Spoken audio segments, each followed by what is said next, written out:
Hello बच्चों, नमस्कार, जय श्री कृष्ण, राधे राधे। ये वीडियो उन बच्चों के लिए जो जेईई मेन 2024 का फर्स्ट अटेम्प्ट देने वाले, और ऐसा देखा जा रहा है कि जैसे जैसे एग्जामिनेशन पास आ रहा है बच्चों की घबराहट भी कहीं ना कहीं बढ़ती ही जा रही है। और बहुत सारे बच्चे बहुत सारे तरीके के मैसेजेस कर रहे हैं, और उन मैसेज में कहीं ना कहीं एक डर जो है और एक एंजाइटी जो है वो कहीं ना कहीं दिखता है।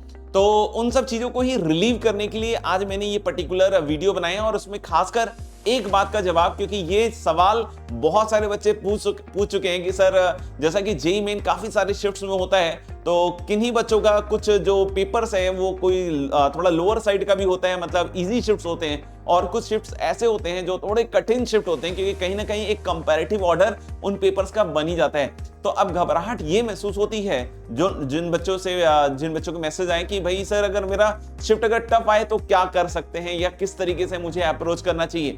तो बच्चों, आपको फंडामेंटल्स पूरी तरीके से पता है कि एग्जामिनेशन के फंडामेंटल्स क्या होते हैं। ये मुझे आपको फिर से बताने की जरूरत नहीं है कि भाई हमारा जो एग्जामिनेशन का फंडामेंटल है वो है कि मिनिमम समय में ज्यादा से ज्यादा सवालों को हम सही कर सके। ये सबसे बड़ा फंडामेंटल है।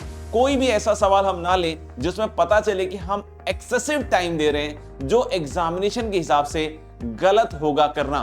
तो आप सब बच्चों को अच्छी तरीके से फंडामेंटल पता है, लेकिन दिक्कत क्या है कि अभी प्रेशर आपके ऊपर बहुत ज्यादा है, जिसकी वजह से कहीं ना कहीं आपको वो घबराहट हो रही है।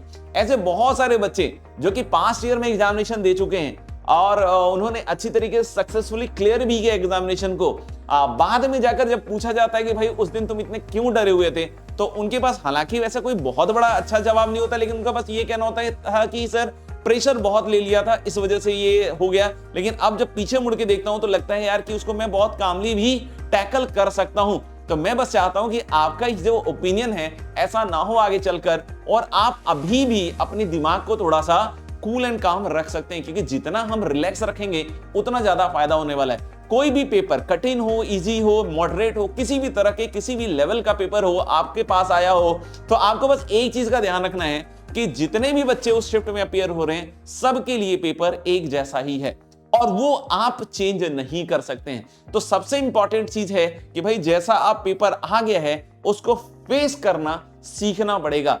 आपको उसमें डर का जो अमाउंट है वो कम रखना पड़ेगा, और फेस करना है, कॉन्फिडेंटली फेस करने वाली जो बात है वो लेकर आनी पड़ेगी। और जब आप इस एटीट्यूड से उस पेपर को कीजिएगा तो मेरा मानना है कि आप बहुत सारी चीजें अच्छी करके ले जाएगा, क्योंकि आपने 2 साल बहुत अच्छी मेहनत की है। 2 साल अगर आप ड्रॉप ईयर में हैं तो पूरे 1 साल और उसके पहले भी कहीं ना कहीं कुछ ना कुछ तो किया ही होगा। तो करीब करीब मेरा मानना है कि इन सालों में आपने प्रिपरेशन बहुत अच्छी की है। अच्छी प्रिपरेशन की है तभी घबराहट है, नहीं तो जिन्होंने प्रिपरेशन नहीं की है भाई उनको कोई घबराहट नहीं हो रही है, क्योंकि उनको पता है कि उनका रिजल्ट कैसा बनने वाला है।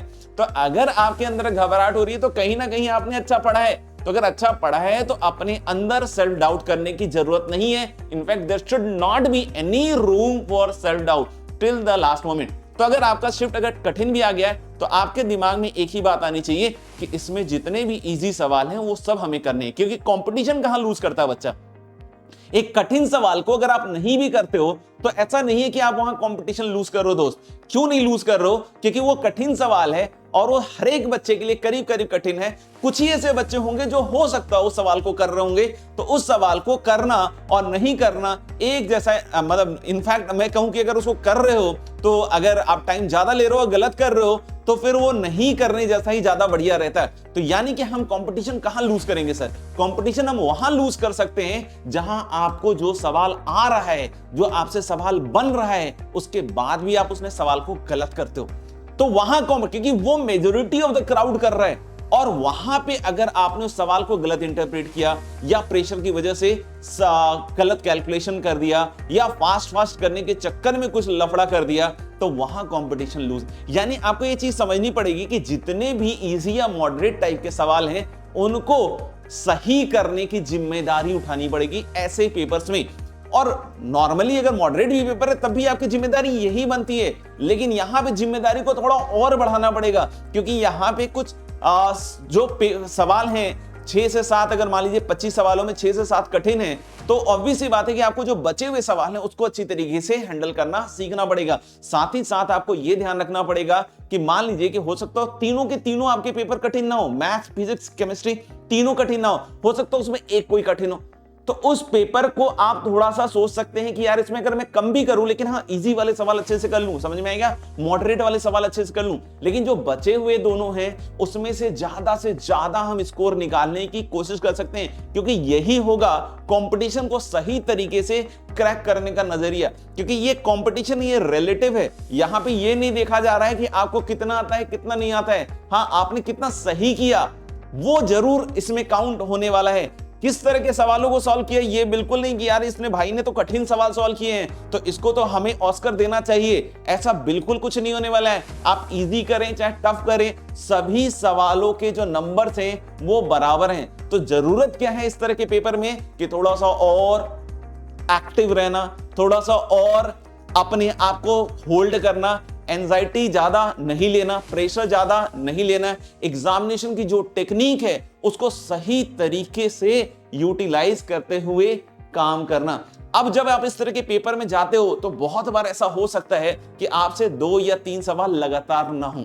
तो जब ये 2 और 3 सवाल लगातार ना हो तो आप कोशिश कीजिए कि आप क्वेश्चंस के ऑर्डर को चेंज कीजिए, वहां फ्रस्ट्रेट मत होइएगा, क्योंकि यही काम करने वाले हैं वो लोग जिनका सिलेक्शन नहीं होने वाला है या जिनका परसेंटाइल कम बनने वाला है। तो आप इस तरह का काम बिल्कुल मत कीजिएगा दोस्त, आपको इस चीज का ध्यान रखना पड़ेगा। तो सबसे इंपॉर्टेंट चीज आपके लिए क्या है कि आप इस तरह के पेपर में अपने आप को थोड़ा सा बचा के रखिए, अपने आप को थोड़ा और मजबूत कर लीजिए, और इन सब पेपर्स में आपको कोशिश करनी चाहिए कि अपनी स्ट्रैटेजी को एज इट इज करना है।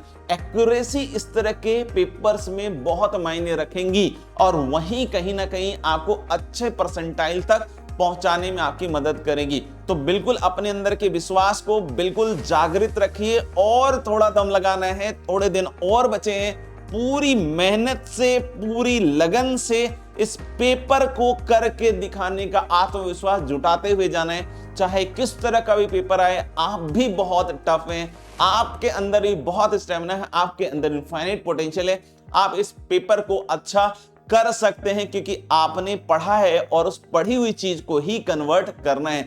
यकीन मानिए कि जितना भी आपने पढ़ा है अगर उसको कन्वर्ट कर लेते हो तो आपकी अच्छी परसेंटाइल कोई नहीं रोक सकता है। तो बिल्कुल आपको टफ पेपर से बिल्कुल घबराने और डरने की जरूरत नहीं है, बिल्कुल स्ट्रांग होकर पेपर देने जाइएगा। Wish you all very best.